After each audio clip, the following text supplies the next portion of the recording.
अस्सलाम वालेकुम। इस वीडियो में हम चैप्टर नंबर 26 से स्टार्ट करेंगे, nasal septum and it's diseases. ठीक है, ढींगरा बुक से।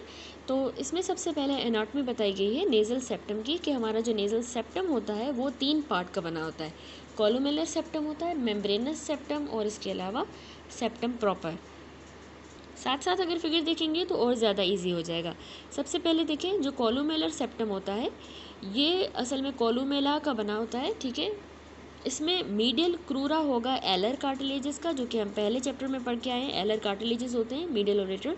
तो जो मीडियल क्रूरा होता है एलर कार्टिलेज का, वो इसमें पाया जाता है, जो यूनाइट होगा आपस में फाइब्रस टिश्यू की मदद से। ठीक है, तो इस तरह से ये कोलुमेलर सेप्टम बनता है, फाइब्रस टिश्यू की मदद से। ये दोनों जो है मीडियल क्रूरा एलर कार्टिलेजेस के जुड़े हुए हैं फाइब्रस टिश्यू की मदद से, और आपस में जुड़ के और कवर हुए हुए हैं स्किन से साइड बाय साइड। ठीक है, साइड पे स्किन है।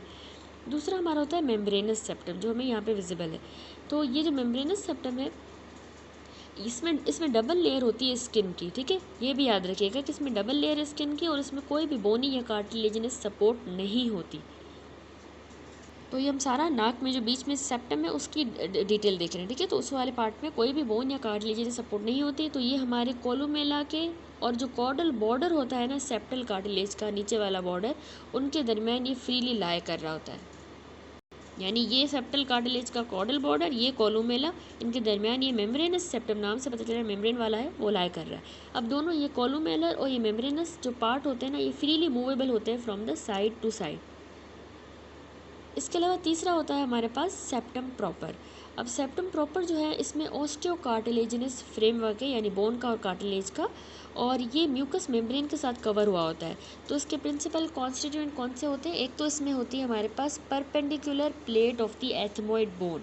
ठीक है, एथमोइड बोन की इसमें परपेंडिकुलर प्लेट आ जाती है, एक ये पार्ट है। दूसरा इसमें वॉमर बोन कंट्रीब्यूट करती है, और तीसरा लार्ज सेप्टल या क्वाड्रिलेटरल कार्टिलेज कहते हैं, जो कि वेज है between the above two bones. इनके एंटीरियरली जो है ये कार्टिलेज वेज हुआ हुआ है, ये दोनों बोन्स हैं, ये कार्टिलेज। तो बाकी जो बोन्स जो कि माइनर कंट्रीब्यूशन करती हैं वो हमारे पास होती हैं पेरिफेरी में, मतलब जो थोड़ी बहुत होती हैं, वो हैं crest of the nasal bone. ठीक है, ये भी देखिए कंट्रीब्यूट करता है। इसके अलावा हमारे पास nasal spine of the frontal bone,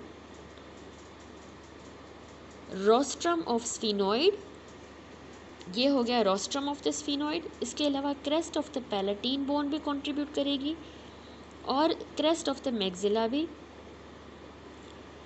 और anterior nasal spine of the maxilla. ठीक है, ये भी इसमें कंट्रीब्यूट करेगी। अब सेप्टल जो कार्टिलेज है, ये ना कि सिर्फ एक पार्टीशन बना रहा है बिटवीन द राइट और हमारी लेफ्ट नेज़ल कैविटीज़ के दरमियान, लेकिन ऑल्सो ये सपोर्ट भी दे रहा है टिप और dorsum of the cartilaginous part of the nose को। ठीक है, टिप ऑफ द नोज़ को और हमारा cartilaginous part of the nose को ये सपोर्ट भी देता है, यही बीच वाला सेप्टम। तो उसके बाद कह रहा है कि इसकी अगर डिस्ट्रक्शन हो जाती है, यानी इस सेप्टम की हमारी जो सेप्टल एब्सेस में या इंजरी की वजह से, टीबी की वजह से, या फिर जब हम एसएमआर सर्जरी में एक्सेसिव इसका रिमूवल कर देते हैं तो ये डिस्ट्रॉय हो जाता है। तो उससे डिप्रेस्ड यानी डिप्रेशन हो जाएगा हमारे lower part of the nose का, और इसके अलावा जो नेज़ल टिप होती है ना, ये ड्रॉप कर जाएगी। अब ये सेप्टल कार्टिलेज जो है ना, ये वाला, ये असल में एक ग्रूव में लाई कर रहा है in the anterior edge of the vomer, इसके एंटीरियर एज पे, और ये रेस्ट कर रहा है anteriorly on the anterior nasal spine. ठीक है, यहाँ पे इसके ऊपर जो है एंटीरियर नेज़ल स्पाइन पे ये रेस्ट कर रहा है। तो ट्रॉमा के दौरान जो है ना, ये डिसलोकेट भी हो सकता है इस एंटीरियर नेज़ल स्पाइन से, या फिर वॉमराइन ग्रूव से ये डिस्प्लेस हो जाएगा। तो कॉर्डल सेप्टल डेविएशन हो जाएगी, याद रखिएगा, कॉर्डल सेप्टल डेविएशन हो जाएगी, या सेप्टल स्पर हम कह सकते हैं। यानी अगर वॉमर से डिस्प्लेस हो रहा है तो कॉर्डल सेप्टल डेविएशन कहेंगे, अगर यहाँ से एंटीरियर नेज़ल स्पाइन से ये डिस्प्लेस हो रहा है तो हम उसको नेज़ल स्पर कहेंगे। तो ये टर्मिनोलॉजीज भी याद रखिएगा। तो ये इससे ना हमारे नेज़ल एयरवे जो है वो कॉम्प्रोमाइज़ हो जाएंगे। अब सेप्टल कार्टिलेज आल्सो इंटीमेटली जो है अपर हमारे lateral cartilage of the nose से भी रिलेटेड है। ठीक है, upper lateral cartilage of the nose से रिलेटेड होता है ये सेप्टल कार्टिलेज, और इसीलिए ये इनफैक्ट जो है फ्यूज्ड होता है उनके साथ इन द अपर थर्ड, हमारे नोज़ के अपर थर्ड में ये फ्यूज़ भी होते हैं। तो इसी वजह से जो सेप्टल डेविएशन है ना, वो एसोसिएटेड होती है with the deviation of the cartilaginous part of the external nose. क्योंकि ये आपस में फ्यूज़ हैं, तो ये अगर डेविएट करेगा तो हमारे नोज़ का एक्सटर्नल जो पार्ट है वो भी डेविएट करेगा। अब इनकी जो ब्लड वेसल्स हैं नेज़ल सेप्टम की और नर्व सप्लाई वो रेलेवेंट हम चैप्टर 33-23 में हम करेंगे, ठीक है। नर्व सप्लाई जो है हम 23 चैप्टर में देख के आए हैं। उसके बाद आ जाता है हमारे पास लिटिल्स एरिया या कैसलबैक प्लेक्सस, ठीक है। ये क्या होता है, ये असल में वास्कुलर एरिया होता है हमारे antero inferior part of the nasal septum पे, जो कि जस्ट अबव द वेस्टिब्यूल होगा।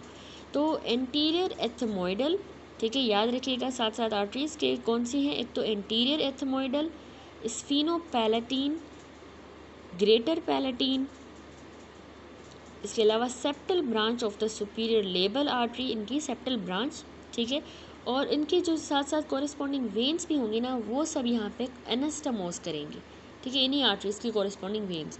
तो ये कॉमनेस्ट साइट होती है एपिस्टेक्सिस की, इसको हम कहते हैं कैसलबैक प्लेक्सस, जो इन सारी आर्टरीज की वजह से और वेन्स की एनास्टमोसिस से ये एरिया बन रहा है, antero inferior part of the nasal septum just above the vestibule. तो यहाँ पे एपिस्टेक्सिस की वजह ये होती है, और ये ना ब्लीडिंग पॉलिपस जो है यानी हेमेंजोमा ऑफ द नेजल सेप्टम, उसका बहुत ही कॉमन जो है साइट ऑफ ओरिजिन यहाँ पे होता है, ठीक है, वो यहाँ पे डेवलप करेगा। नेक्स्ट हम इस चैप्टर के टॉपिक पे अब आ जाते हैं fractures of the nasal septum पे। तो सारे हमने एनाटॉमी कर ली और फ्रैक्चर्स को डिटेल में स्टडी करेंगे। तो सबसे पहले इटियोपैथोजेनेसिस देखें, तो देखें ट्रॉमा जो है ना inflicted on the nose from the front, यानी सामने से अगर ट्रॉमा हो साइड से या बिलो से, तो उससे हमारे नेज़ल सेप्टम की इंजरीज हो सकती है। अब सेप्टम जो है वो बक्कल भी कर सकता है अपने ऊपर, फ्रैक्चर करेगा, या फिर वर्टिकली या हॉरिजॉन्टली भी हो सकता है, या फिर ये जो है ना क्रश भी हो सकता है पीसेस के अंदर इन अ स्मैश्ड बोन। तो फ्रैक्चर जो पीसेस सेप्टम के होंगे ये आपस में ओवरलैप कर सकते हैं, या फिर इवन नेज़ल कैविटी में प्रोजेक्ट भी कर सकते हैं और म्यूकोजा के टीयर करवा देंगे, ठीक है। तो फ्रैक्चर जो है सेप्टल कार्टिलेज का, या फिर उसकी डिसलोकेशन इस वॉमर वाली जगह से, वॉमरिन ग्रुप से जो है रिजल्ट करेगी from the trauma to the lower nose, जब भी लोअर नोज को ट्रॉमा होगा, ठीक है, without the associated fracture of the nasal bone. भले बेशक साथ में जो है नेज़ल बोन्स का फ्रैक्चर नहीं होगा, लेकिन सिर्फ सेप्टल का भी इस तरह की केस में लोअर नोज को जब इंजरी हो तो सेप्टल कार्टिलेज का फ्रैक्चर हो सकता है। अब सेप्टल इंजरीज जो होती है ना विद द म्यूकोजल टीयर, ये प्रोफ्यूज एपिस्टेक्सिस करवाती है, जबकि वो जिनमें म्यूकोसा इंटेक्ट रहेगा तो उसमें जो है क्या बन जाएगा, सेप्टल हेमाटोमा बन जाएगा, ठीक है, जो कि अगर हमने उस सेप्टल हेमाटोमा को ड्रेन नहीं किया तो वो जो है अब्जॉर्प्शन करवा देगा सेप्टल कार्टिलेज की और सैडल नोज डिफॉर्मिटी हो जाएगी। उसके बाद है Jarjavay fracture of the nasal septum. तो ये फिगर देखिए, इसमें जार्जावे टाइप दिखाया गया है। तो ये वाले देखिए, ये जो होता है ना, ये जब फ्रंट ऑफ द नोज़ पे ब्लो पड़े उसकी वजह से होता है। अच्छा, तो उसकी लोकेशन जो है ना बहुत इंपॉर्टेंट है, वो आपने दोनों की याद रखनी है। तो जार्जावे फ्रैक्चर में क्या हो रहा है कि ब्लो जो है एक तो फ्रंट से है, ये एक डिफरेंस है, फ्रंट से ब्लो हुआ है, जिसकी वजह से फ्रैक्चर कहाँ से स्टार्ट होगा, देखिए एंटीरियर जो नेज़ल स्पाइन मैंने आपको बताई यहाँ से स्टार्ट होके एंटीरियर नेज़ल स्पाइन से और हॉरिजॉन्टली पीछे की तरफ रन करेगी just above the junction of the septal cartilage with the vomer. ये वोमर है, ये सेप्टल, इनका जो जंक्शन है इसके बिल्कुल ऊपर यहाँ तक ये रन करेगी, ठीक है। इसके बरक्स ये जो चेवालेट फ्रैक्चर है इसका आपने याद रखना है कि इसमें ब्लो जो है वो बिलो होता है, नीचे से ब्लो होगा। तो इसमें फ्रैक्चर किस तरह होगा, ये देखिए, ये हमारा होता है डोर्सम ऑफ द नोज का कार्टिलेजिनस पार्ट, ये होता है उसका बोनी पार्ट, ठीक है। अब अगर नीचे से अगर ब्लो हुआ है तो फ्रैक्चर कैसे होगा, वर्टिकली रन करेगा from the anterior nasal spine से लेके junction of the bony and the cartilaginous part of the dorsum of the nose, ठीक है, इन दोनों के दरमियान। तो ये हो गया चेवालेट फ्रैक्चर और ये जारजावे फ्रैक्चर। होप सो इजीली समझ आ गया होगा। तो अब हम आ जाते हैं ट्रीटमेंट पे कि फ्रैक्चर्स को हमने कैसे ट्रीट करना है। अर्ली जो है रिकॉग्निशन और ट्रीटमेंट सेप्टल इंजरीज़ की इसेंशियल होती है। हेमाटोमास मैंने बताया कि अगर बन गए तो उनको लाजमी ड्रेन करना होगा। डिसलोकेटेड अगर फ्रैक्चर के सेप्टल फ्रेगमेंट हैं तो उनको हमें रीपोजिशन करना होगा और सपोर्ट करना होगा म्यूको पेरिकोंड्रियल फ्लैप्स के दरमियान विद द मैट्रेस सूचर, ठीक है, मैट्रेस सूचर हम यूज़ करेंगे और इसके अलावा नेज़ल पैकिंग उसकी मदद से, और म्यूको पेरिकोंड्रियल फ्लैप्स के दरमियान जो उसको सपोर्ट करना होगा अगर वो डिसलोकेट हो गए हैं। तो फ्रैक्चर जो है हमारे नेज़ल पायरामिड का ऑफन कॉम्प्लिकेटेड होता है with fractures of the septum, ठीक है। अगर पायरामिड का हुआ है तो फिर सेप्टम का भी होगा और दोनों को हमें कंकॉमिटेंटली ट्रीट करना होता है।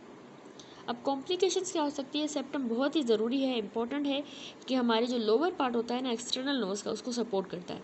तो अगर इस तरह की इंजरीज़ को इग्नोर किया गया तो उनमें हमारे कार्टिलेजिनस नोज़ की डेविएशन हो सकती है, या फिर जो नेज़ल टिप है उसकी एसिमेट्री हो सकती है, कोलोमेला की या फिर इवन नोस्ट्रल की भी। ठीक है, ये कॉम्प्लिकेशन है।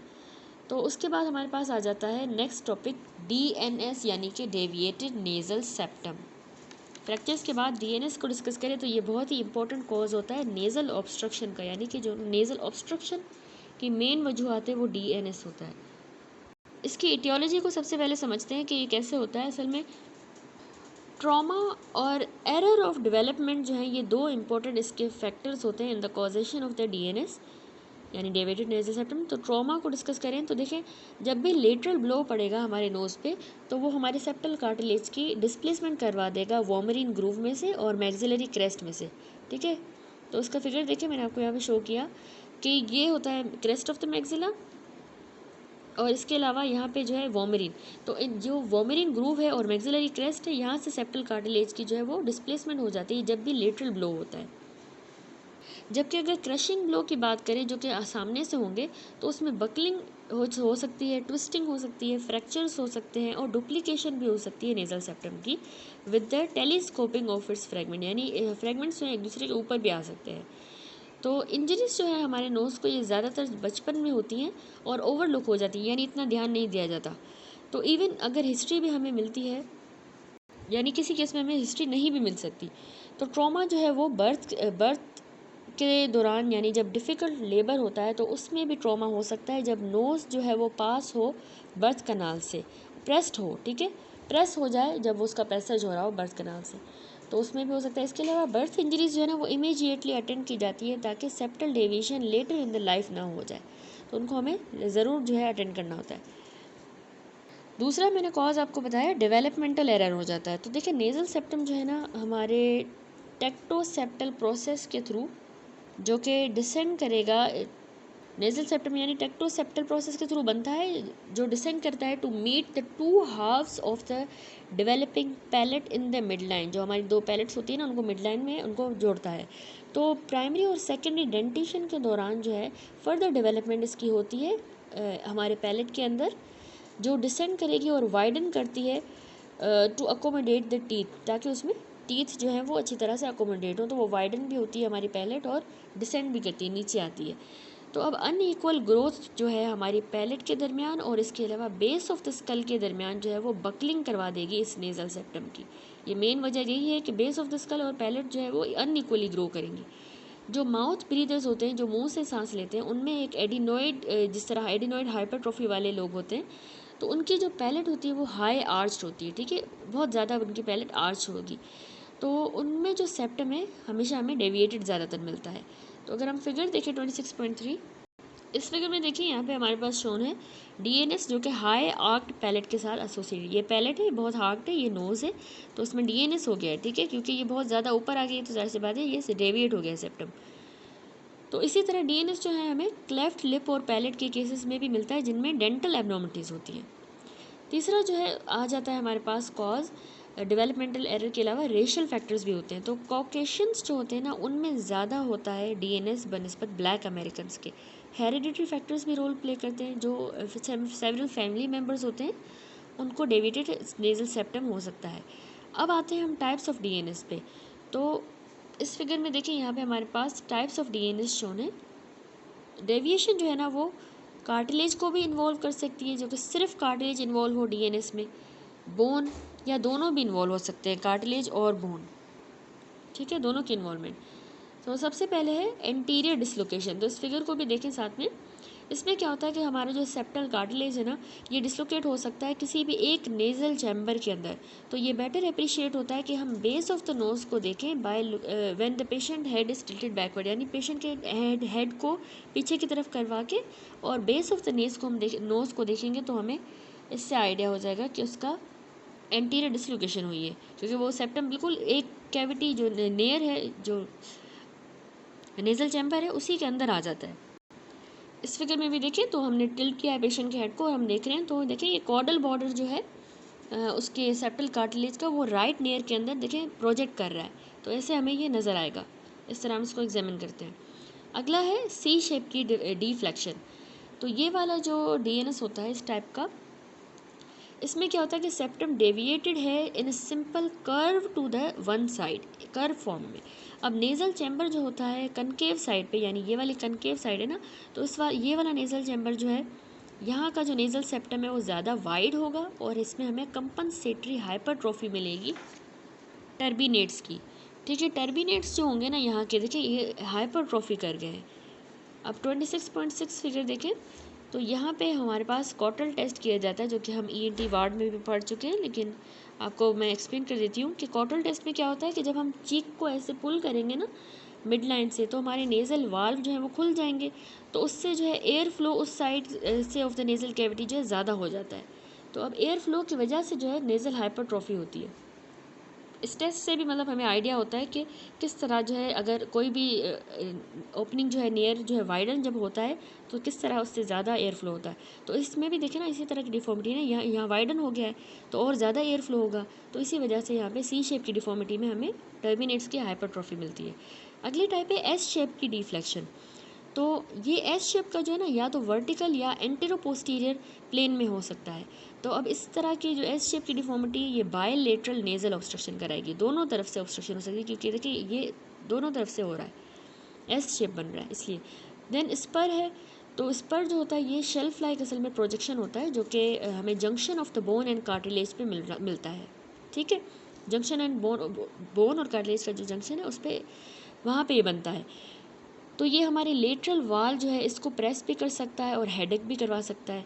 इसके अलावा ये रिपीटेड एपिस्टेक्सिस करवा सकता है, क्योंकि जो वेसल्स है ना उसके कन्वेक्स सरफेस पे, यानी यहाँ पे इसके ऊपर जो होंगी वेसल्स वो स्ट्रेच हो रही हैं, इस वजह से एपिस्टेक्सिस हो सकता है।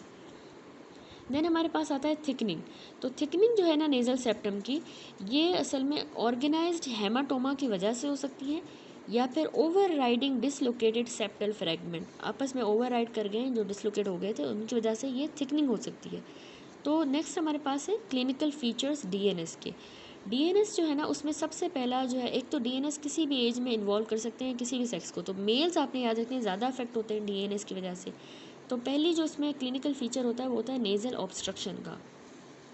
अब डिपेंड करता है type of the septal deformity कौन सी है, जो मैंने सारी एक्सप्लेन की। तो ऑब्स्ट्रक्शन जो है यूनिलेटरल भी हो सकती है उस हिसाब से, बायलेटरल भी, टाइप पे डिपेंड करेगा।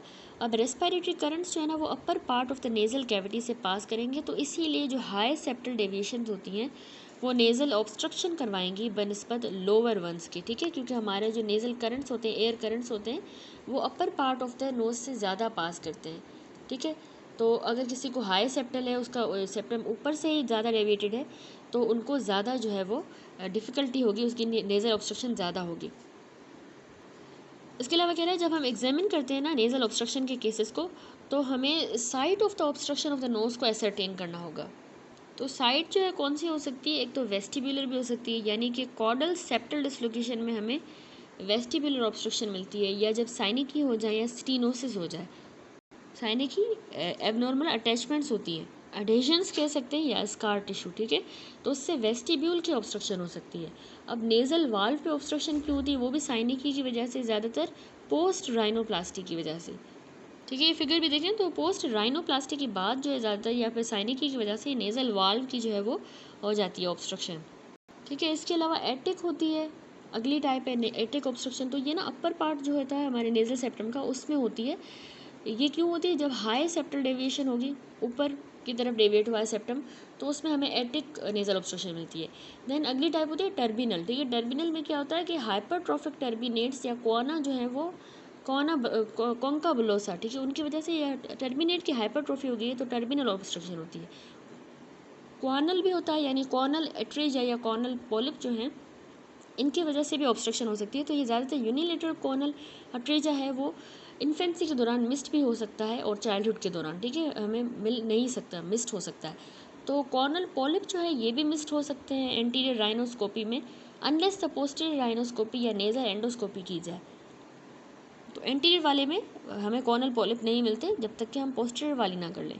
तो कॉटल टेस्ट मैंने आपको दिखाया कि हम ये नेज़ल ऑब्स्ट्रक्शन को चेक करने के लिए करते हैं, ताकि हमें नेज़ल वाल्व की एबनॉर्मलिटी का पता चले। तो इसमें हम चीक को जो है हमने कहा लेटरली ड्रॉ करते हैं जब पेशेंट क्विकली ब्रीथ करेगा। अब नेज़ल एयरवेज जो है ना वो इंप्रूव हो जाते हैं उस टेस्ट साइड पे, क्योंकि ज़ाहिर सी बात है चीक को जैसे रिट्रैक्ट करेंगे तो वो साइड ज़्यादा खुल जाएगी, तो उसको हम टेस्ट पॉजिटिव कहेंगे। और ये इंडिकेट करता है कि जो वेस्टिबुलर कंपोनेंट है ना नोज़ का, ये वाला, इस कंपोनेंट नेज़ल वाल्व का, इसमें कोई एबनॉर्मलिटी है जिसकी वजह से उसने अपनी चीक को रिट्रैक्ट किया है और ज़्यादा अब जो है ज़्यादा उसको मतलब एयर फ्लो सही हुआ है, इससे ये इंडिकेट होगा। क्योंकि नॉर्मली तो हमें नॉर्मल एयर फ्लो होता है ना हमारे नोज़ दोनों साइड से, तो इससे ज़्यादा हो जाएगा तो यानी इस वेस्टिब्यूल वाले एरिया में कोई डिफॉर्मिटी है। तो ये हो गया कॉटल टेस्ट। तो एक क्लिनिकल फीचर हमने डिटेल में कर लिया जो कि था नेज़ल ऑब्स्ट्रक्शन। इसके अलावा डीएनएस में हमें क्या क्लिनिकल फीचर्स मिलते हैं? सबसे पहला देन सेकंड है हेडेक। तो देखिए डीएनएस वाला जो पेशेंट होता है, स्पेशली अगर किसी को स्पर बन गए हैं तो उनमें जो है ना वो उसका जो स्पर है lateral wall of the nose को प्रेस करेगा तो प्रेशर हेडेक होंगे। देन साइनोसाइटिस भी होती है कंप्लेन। डेविडेड सेप्टम जो है वो साइनस के ओस्टिया को जो है वो ऑब्स्ट्रक्ट कर सकता है, बंद कर सकता है। तो पुअर वेंटिलेशन होगी हमारे साइनसेस की, तो वहाँ पे जो है प्रीडिस्पोज कर देगा या परपेचुएट करेगा साइनस के इन्फेक्शन को। इसके अलावा एपिस्टेक्सिस हो जाता है। देखिए जो म्यूकोजा होता है ना deviated part of the septum का, वो ड्राइंग इफेक्ट्स को ज़्यादा जो है वो एक्सपोज होगा।